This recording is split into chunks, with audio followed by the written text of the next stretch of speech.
आमाच्या विशेष बुलेटिन मध्ये आपलं स्वागत आहे। पाहूया विशेष बातमी। आम्ही चुलीवर बनवतो जेवण आणि ते खातो। एवढं आमचे हाल चालले, एवढं आम्ही हे वट देतो, हे करतो, तरी पण आमचं हेच आहे। बाटला नाही, काय नाही, गरीबाचे तर हाल केले, तर सगळ्यांचे तर हॉटेल बंद केले। गॅस अजिबात मिळत नाहीये। ते लोक सांगतात की OTP घेऊन या, पण नंबरच लागत नाहीये आणि फार प्रॉब्लेम आहे। ब्लॅकवर बरेच लोक लुटून घेत आहेत। सगळ्यांचा प्रॉब्लेम झालेला आहे। इनफॅक्ट हॉटेल्स, लग्नकार्य, त्यांनाही मोठ्या कमर्शियलला पण आणि इंडिव्हिज्युअल माणसाला पण खूप प्रॉब्लेम आलेला आहे गॅसचा।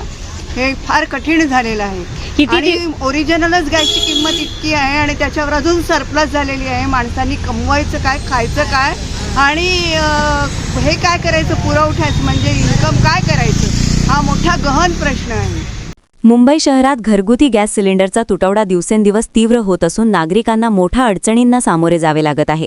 गॅस बुकिंग करताना OTP न मिळणे तसेच बुकिंग नंतरही सिलेंडर मिळण्यासाठी दीर्घ प्रतीक्षा करावी लागणे अशा अनेक तक्रारी ग्राहकांकडून व्यक्त होत आहेत।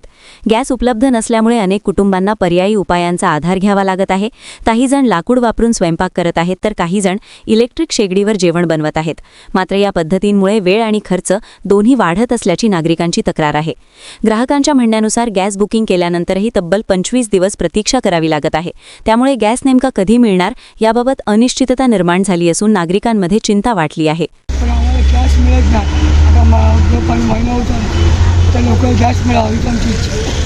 आता आपण पाहत आहोत की मॅडम, जसे की गॅस दाखवत आहे की बाबा तुम्ही बुकिंग केले तर तुम्हाला 21 दिवसांनी येणार, 25 दिवसांनी येणार।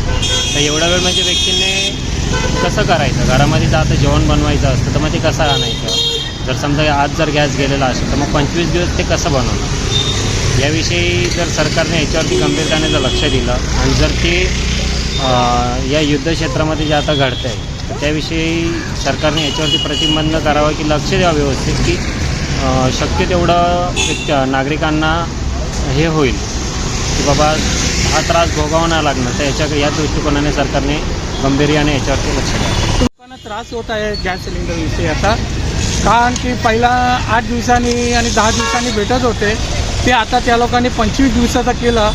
भरपूर उशीर केलेला आहे। एवढा उशीर नको व्हायला पाहिजे, कारण की लोकांचं काय सांगता येत नाही। जेवणाचा पाहुणे पण येतात, महिन्याला किती पाहुणे येणार, काय येणार ते काय सांगता येत नाही आहे आणि केव्हा संपणार ते पण सांगू शकत नाही, कारण का घरची लोक काय अनुभव नाही आहे की किती बाबा सिलेंडर उचलून बघू शकतो करून। आता मला अनुभव झालेला आहे। आम्ही गेलो होतो पण ते आम्हाला आता 25 तारखेचा बोललेले आहेत की ऑनलाईन 25 तारखेला तुम्ही बुकिंग करा, नंतर तुमचा सिलेंडर येईल। यामुळे हा नियम चांगला नाही। काहीतरी त्याच्यामध्ये उपचारमध्ये काढा आणि त्याचा नियम काहीतरी वेगळा करा। 25 दिवसाचा न करता 15 दिवसाचा ठेवलं तर बरं होईल। आमा चॅनलला लाईक करा, बातमीला शेअर करा, सबस्क्राईब फॉलो करायला विसरू नका।